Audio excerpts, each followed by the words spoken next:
Stop ruining people's fasts because you don't understand the context of hadith. The hadith that the Prophet ﷺ says that if you hear the adhan and you have a cup in your hand, keep drinking until you're satisfied, does not mean that when the daybreak has broken, you continue to drink water. This is something you see on TikTok and on videos all over because people are not looking at the context of that authentic hadith.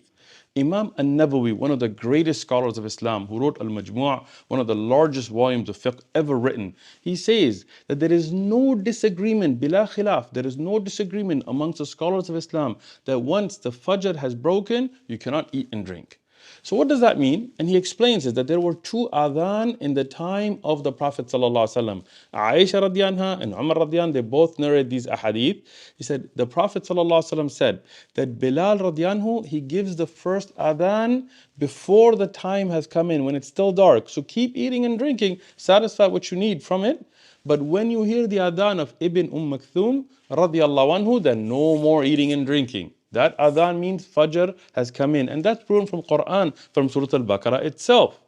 So what does it mean? It means the time of the Prophet, peace be upon him, and until today, if you go to Mecca and Medina, they used to have two adhans for Fajr.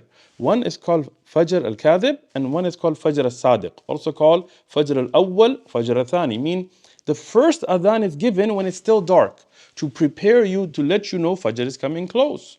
People call this